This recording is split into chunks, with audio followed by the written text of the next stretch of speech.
Bayangkan Anda beli sebuah motor listrik canggih seharga sekitar 18 juta rupiah, tapi Anda tidak memiliki komponen paling vital di dalamnya, baterainya. Baterainya absen sama sekali kan? Tepat.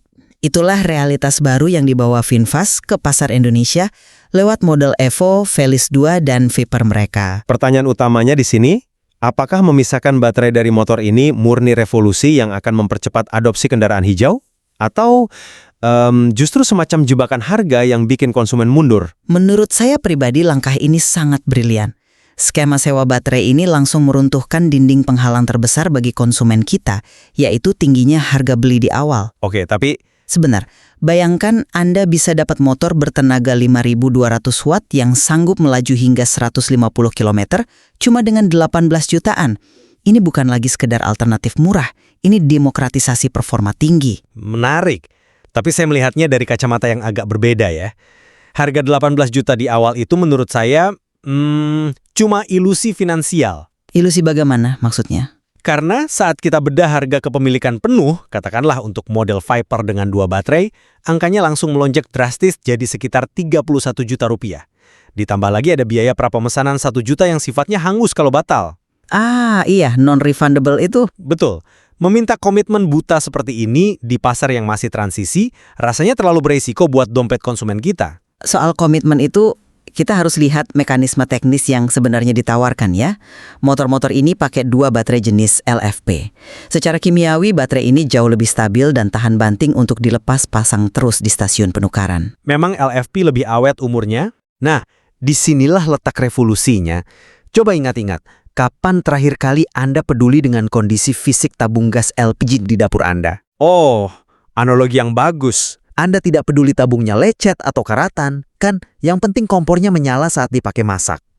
Skema sewa ini secara elegan membebaskan konsumen dari mimpi buruk, yaitu punya baterai yang kapasitasnya anjlok 5 tahun lalu dan harga gantinya sangat mahal. Analogi LPG itu cerdas sekali, tapi begini masalah di dunia nyatanya.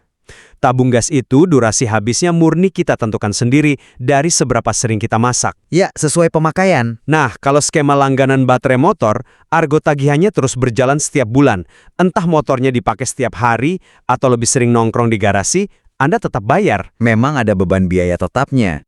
Betul. Dan secara mekanis, dalam 5 tahun, total uang sewa bulanan itu bisa melampaui harga beli baterainya sendiri. Beban ini makin terasa berat kalau kita lihat utilitas aslinya. Dengan harga 27-31 juta untuk Velis 2 atau Viper, kecepatan maksimalnya dibatasi cuma 90 km per jam. Rasanya konsumen... Di rentang harga segitu, konsumen akan langsung membandingannya dengan motor bensin, yang teknologinya mapan dan bisa lari lebih kencang. Secara psikologis ini kurang kompetitif. Saya paham poin Anda, tapi pembatasan 90 km per jam itu sebetulnya sangat masuk akal dan lebih dari cukup untuk komuter harian perkotaan. Mungkin untuk jalanan macet, iya. Dan letak daya saing utamanya bukan cuma di angka kecepatan, tapi ekosistemnya. Coba kita amati lini masa mereka. Prapemesanan bulan Mei dan unit pertama dijadwalkan sampai ke tangan konsumen bulan Juni 2026.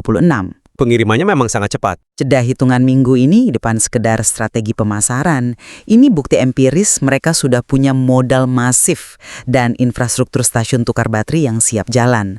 Apalagi ada diskon khusus 1,6 juta selama masa pemesanan kan? Mendistribusikan unit motor ke garasi konsumen bulan Juni, saya akui, itu pencapaian logistik yang hebat.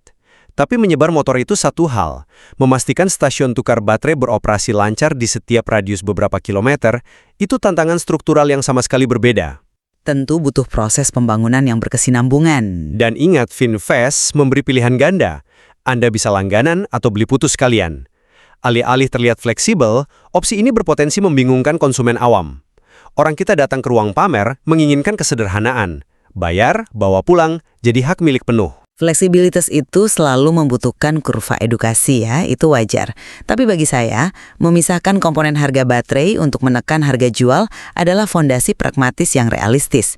Kita tidak bisa mengharapkan perubahan kebiasaan yang radikal dengan tetap memakai cara jualan lama. Saya sepakat, kita butuh terobosan untuk transisi hijau ini. Namun, saya tetap pada pandangan bahwa kompleksitas skema harga dan keharusan komitmen finansial jangka panjang adalah sebuah kelemahan struktural. Tentu, pergeseran pola pikir dari memiliki aset utuh menjadi sekedar berlangganan energi ini jelas masih menyimpan banyak lapisan untuk dieksplorasi. Apakah kita akan terbiasa memperlakukan motor layaknya utilitas rumah tangga atau tetap berpegang pada kepemilikan konvensional? Waktu dan pasar yang akan menjawab.